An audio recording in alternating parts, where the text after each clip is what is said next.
इस प्रश्न में घन कंकाल दे रखा है इन्होंने, जैसा कि चित्र में दर्शाया गया है।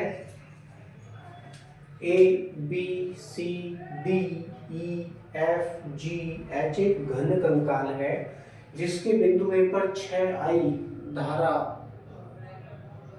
प्रवाहित हो रही है। बिंदु जी से भी 6 आई धारा निकल रही है। बाकी जो 6 आई धारा है ये अलग अलग भुजाओं में जाने के पश्चात बढ़ रही है। किस प्रकार बढ़ रही है जरा समझ लेते हैं। बिंदु ए पर आकर के यह धारा 3 भागों में बढ़ जाती है। अब देखिए बीच में किसी प्रकार का कोई भी प्रतिरोध नहीं लगाया है, घन कंकाल है। घन की प्रत्येक भुजा और सतह बिल्कुल समान लंबाई की है। समान लंबाई की होने के कारण प्रत्येक भुजा का प्रतिरोध भी समान ही होगा। प्रत्येक भुजा का प्रतिरोध भी कैसा होगा? समान होगा, जिसके कारण सभी भुजाओं का प्रतिरोध समान होने के कारण प्रत्येक भुजा का प्रतिरोध समान होने के कारण प्रत्येक भुजा में समान धारा प्रवाहित होगी। समान धारा प्रवाहित होगी। कैसे कैसे होगी जरा देख लेते हैं। बिंदु ए पर आने के पश्चात ये धारा 3 बराबर भागों में बढ़ जाती है। 6 को 3 से डिवाइड करेंगे तो क्या होगा? 2 प्राप्त होगा, यानी 2 आई धारा ऊपर गई, 2 आई धारा ऊपर गई है, 2 आई धारा यहाँ गई है और 2 आई धारा नीचे वाले तार में आ गई है। 2 आई, 2 आई और 2 आई। ठीक है, प्रत्येक भुजा का प्रतिरोध बिल्कुल समान है क्योंकि समान लंबाई के ये बने हुए हैं। लंबाई समान होने के कारण प्रतिरोध भी समान होगा। 2 आई धारा बिंदु डी पर आने के पश्चात फिर से 2 बराबर भागों में बढ़ जाती है। ऐसे 2 भागों में बढ़ जाती है। मान लीजिए आई धारा यहाँ गई और आई धारा यहाँ गई है। ठीक वैसे ही 2 आई धारा यहाँ से चली थी, इस भुजा में आने के पश्चात पुनः बिंदु बी पर आकर यह धारा 2 भागों में बढ़ जाती है। आई धारा यहाँ गई और आई धारा यहाँ गई है। ठीक है, आई धारा। ओके, अब देखते हैं 2 आई धारा जो ऊपर थी ये धारा बिंदु बी पर आकर फिर से 2 भागों में बढ़ जाती है। कैसे? इस तार में तो गई आई धारा और नीचे वाला जो तार है इसमें आ गई है आई धारा। ठीक है, अब वापस से बिंदु एच पर आने के पश्चात जो सिंगल वायर बन रहा था इसमें भी आई धारा है, ऊपर से भी आई धारा इसमें प्रवाहित हो रही है। तो ये धारा इस भुजा में आने के पश्चात जुड़ जाती है, यानी 2 आई धारा हो जाती है। इसमें कितनी हो जाएगी? 2 आई धारा हो जाएगी। बिंदु सी पर आने के पश्चात ये धारा भी कौन सी हो जाती है? 2 आई धारा हो जाती है। और इस भुजा में भी आने के पश्चात बिंदु एफ पर आने के पश्चात ये धाराएं भी जुड़कर पुनः 2 आई बना लेती है। और जो बिंदु जी है, बिंदु जी पर आने के पश्चात ये धाराएं फिर से जुड़कर 6 आई बन जाती है। क्योंकि प्रतिरोध भी बिल्कुल बराबर है सभी भुजाओं का, इसलिए धारा भी सभी भुजाओं में बिल्कुल बराबर ही प्रवाहित होगी। ठीक है, मान लो बिंदु ए तथा जी के बीच विभवांतर v है, तब ए व जी के बीच कोई भी पथ आप मान सकते हैं। बिंदु ए से जी तक पहुंचने के लिए किसी भी पथ में आप देख सकते हैं। बिंदु ए बी सी जी आप ले लीजिए, चाहे तो पथ आप ए ई एफ और जी ले लीजिए, चाहे तो पथ आप ए डी सी जी ले लीजिए। किसी भी प्रकार का पथ आप ले सकते हैं, चाहे तो पथ आप कौन सा ले सकते हैं? पथ ए एच और जी भी आप ले सकते हैं, नो प्रॉब्लम। अन्य बिंदु भी आप इसमें मान सकते हैं। ठीक है, तो किसी भी प्रकार का पथ आप ले सकते हैं। तो मैं लिखूंगा माना बिंदु ए। अब इसमें सबसे पहले हम देखते हैं पूछा क्या है हमसे। पूछा है एक ओम प्रतिरोध की 12 तारों को। अब देखिए प्रतिरोध दे रखा है इनका 1 ओम है। प्रतिरोध है 1 ओम। प्रतिरोध के 12 तारों को एक घन कंकाल के आकार में जोड़ा गया है।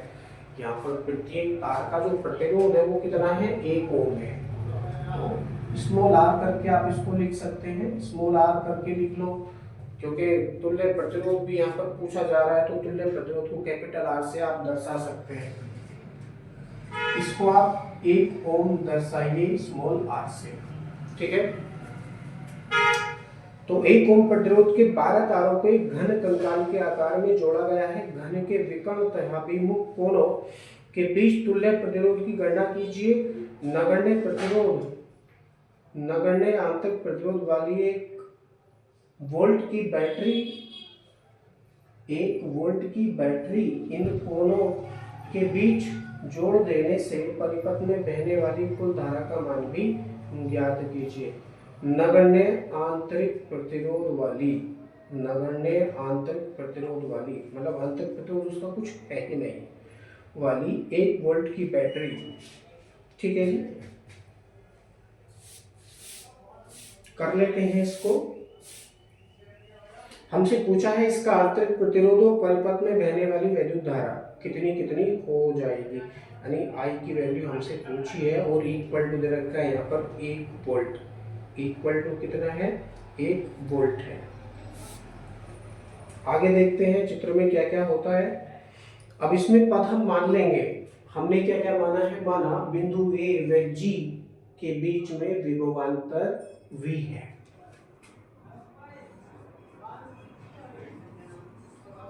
बिंदु ए व जी के बीच विभवांतर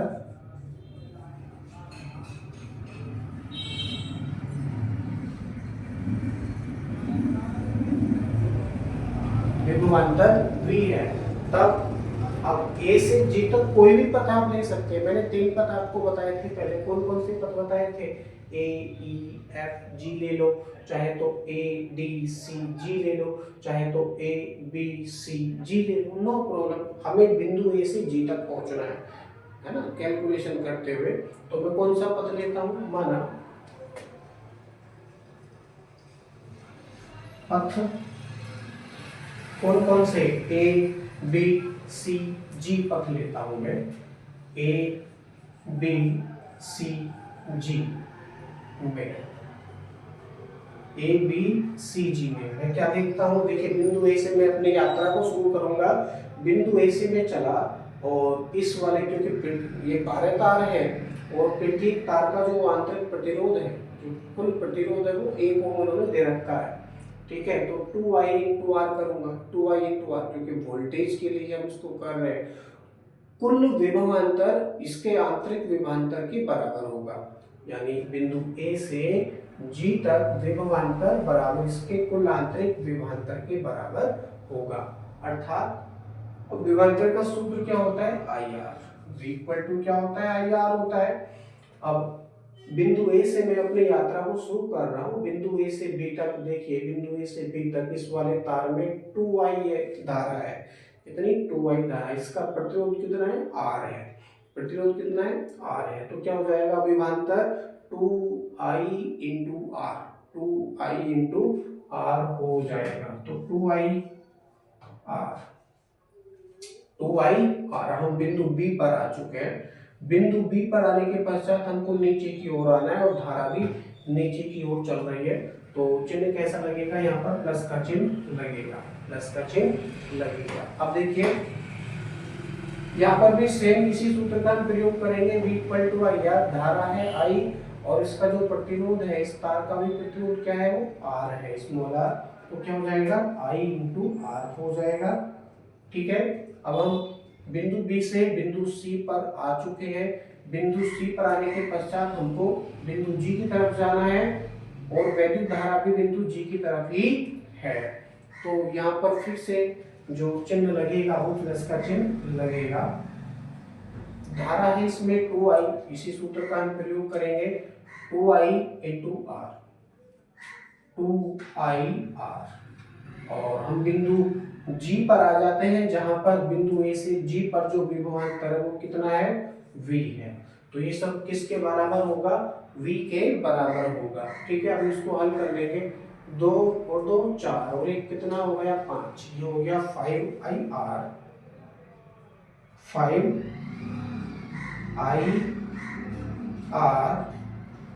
= V। 5i/R = V हमको ये प्राप्त हो चुका है। इसको समीकरण नंबर में बना लेता हूँ 1, समीकरण नंबर में बना लेता हूँ 1। अब एक सूत्र है हमारे पास v equal to I R, क्योंकि बिंदु A से बिंदु G तक पहुंचने में केवल 6I वैद्युत धारा ही प्रयोग हो रही है, इसके कारण लिखेंगे चुकी का चिन्ह लगा करके, या लिखेंगे माना बिंदु A व G के बीच तुल्य प्रतिरोध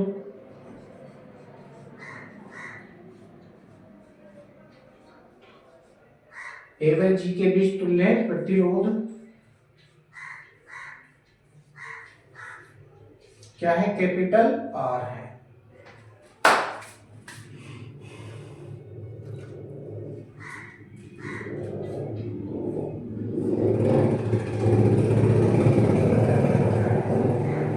तब पुनः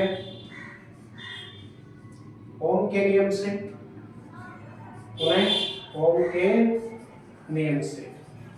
ओम का नियम क्या है? V upon I equal to R, या V equal to I are.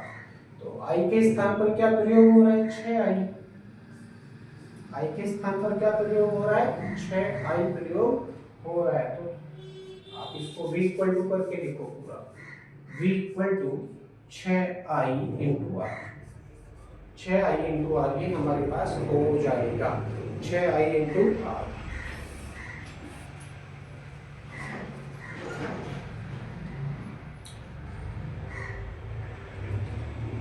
आप इसको समीकरण नंबर 2 बना सकते हैं।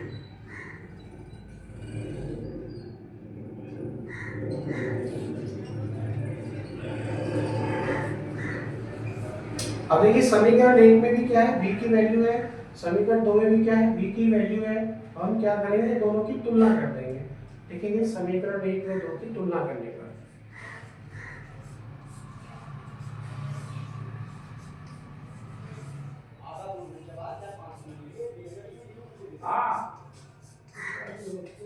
यदि तुलना करेंगे तो क्या प्राप्त होगा? 5IR 5IR equal to V और V के स्थान पर 6IR, 6I इस तरह से ये हो जाएगा।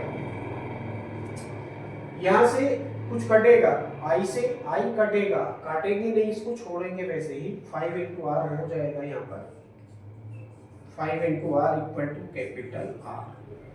यानी R की जो वैल्यू हमको प्राप्त हुई है, R की जो वैल्यू 6 है, 6 हम भूल गए, 6 इंटू आर हो जाएगा, इसीलिए का लगाओ चिन्ह, और R इक्वल टू हो जाएगा 5/6 इंटू स्मॉल r। यानी इसका पूरे परिपथ का जो तुल्य प्रतिरोध है हमारे पास में 5/6 इंटू स्मॉल r हमको ये प्राप्त हो चुका है। अब चूंकि स्मॉल r की वैल्यू हमको यहाँ पर दे रखी थी, स्मॉल r की वैल्यू कितनी है? 1 ओम है, तो ये वैल्यू भी आप रखना चाहो तो रख लीजिए, क्लियर, आपको ये वैल्यु पता चल जाएगी। रखेंगे तो क्या प्राप्त होगा? R equal to 5/6 into 1, 5/6 into 1 से इसका मल्टीप्लाई करेंगे तो क्या प्राप्त होगा? R इक्वल टू 5/6 ओम ये हमको प्राप्त होगा। यानी पूरे परिपथ का जो तुल्य प्रतिरोध है वो 5/6 ओम है, 5/6 ओम है। ठीक है, ये पहला आंसर हमको प्राप्त हो चुका है। अब बिंदुओं A तथा B के बीच 5 वोल्ट की बैटरी जोड़ देने पर परिपथ में वैद्युत धारा पूछते हैं। अब जरा देखते हैं, किसी भी समीकरण से आप इसको हल कर सकते हैं, चाहे तो आप इस समीकरण का भी प्रयोग कर सकते हैं, V equal to I R प्रयोग करके, या I equal to E upon capital R प्रयोग करके। ठीक है, तो मैं इसको साफ कर देता हूं।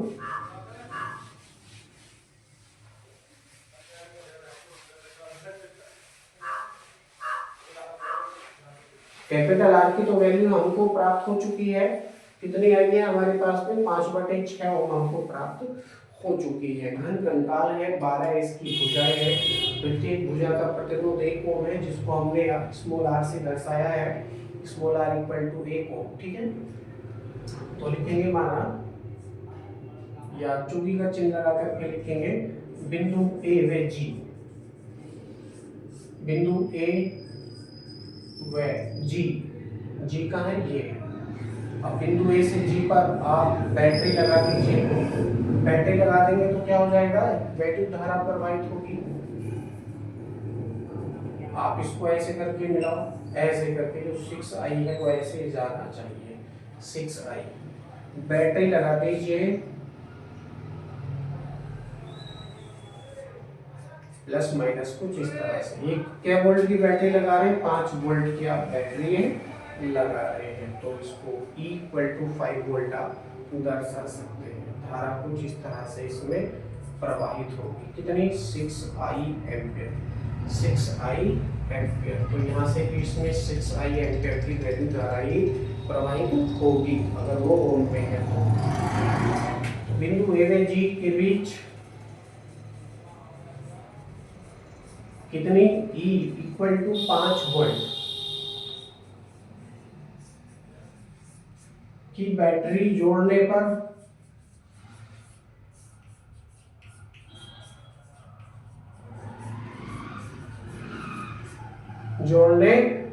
परिपथ में प्रवाहित धारा या परिपथ में वैद्युत धारा है ना, परिपथ में बहने वाली कुल धारा,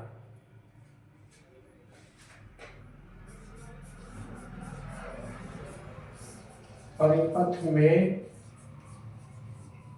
बहने वाली कुल धारा है।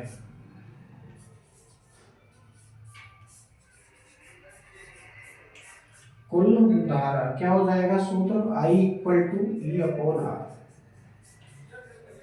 या I इक्वल टू V बटे R, क्योंकि बंद परिपथ है हमारे पास। बंद परिपथ का जो विभवांतर है वो शहर के विद्युत वाहक बल के बराबर होगा।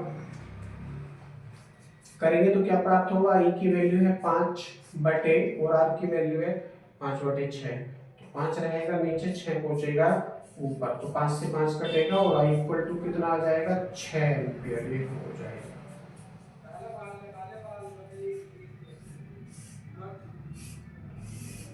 अभी तो तब हमको प्राप्त हुआ है जब हमने बिंदु ए व जी के बीच में 5 वोल्ट की बैटरी जोड़ी है। यदि ये बैटरी 5 वोल्ट की ना हो करके 3 वोल्ट की हो, तो 3 वोल्ट की हो, तब हम क्या करेंगे जरा देखते हैं। I इक्वल टू क्या प्राप्त होगा हमको, E बटे R, इसी सूत्र का हम प्रयोग करेंगे तो E की वैल्यू हमारे पास में कितनी है 3 है, बटे R की वैल्यू कितनी हमारे पास में है 5/6, तो 5 रहेगा नीचे, 6 पहुंचेगा ऊपर। ठीक है, कुछ इस तरह से ये हो जाएगा। काटेंगे तो कितना आ जाएगा, 6 तो नहीं बात है, यानी 1.2 आ जाएगा, 1.2। 12 का 3 से गुणा करेंगे तो 3.6 एम्पियर ये हो जाएगा, 3.6 एम्पियर। ठीक है, तो ये क्वेश्चन में थोड़ा गलत दे रखा था। क्वेश्चन में क्या गलत दे रखा था, वो कह रहे थे कि तुल्य प्रतिरोध की गणना कीजिए, नगण्य आंतरिक प्रतिरोध वाली 1 वोल्ट की बैटरी, यहाँ पर 1 वोल्ट की बैटरी दे रखा था। अब 1 वोल्ट की बैटरी अगर हम लगाएंगे तो वहां से 6I जो धारा इसमें प्रवाहित हो रही थी वो कभी भी प्रवाहित नहीं हो सकती है। इसका विद्युत वाहक बल कितना होना चाहिए, 5 वोल्ट होना चाहिए। तो 1 वोल्ट के स्थान पर 5 वोल्ट हम लिख लेंगे अपने आप ही, क्योंकि 5 वोल्ट हमने माना है अपने ओर से। 5 वोल्ट की जब हमने कैलकुलेशन की है तो परिपथ में प्रवाहित होने वाली वैद्युत धारा 6 एम्पियर की हो गई है। अगर 6 एम्पियर की वैद्युत धारा बिंदु ए पर आएगी तो ये धारा 3 भागों में बढ़ जाएगी, 2 एम्पियर 2 एम्पियर 2 एम्पियर की वैद्युत धारा। ठीक है, और चित्रानुसार जो भी कैलकुलेशन होगी वो 5 वोल्ट की बैटरी से बिल्कुल सटीक हो सकती है, इसलिए 1 वोल्ट की बैटरी लगाना यहाँ पर निरर्थक होगा। वहां से 6I जो धारा है वो नहीं ली जा सकती है 1 वोल्ट की बैटरी से। ठीक है, तो यहाँ पर 5 वोल्ट की बैटरी लगाना ज्यादा उचित होगा। यहाँ आने के पश्चात यह प्रश्न आपका कंप्लीट हो जाता है। बाकी प्रश्न आपके अगले वीडियोस में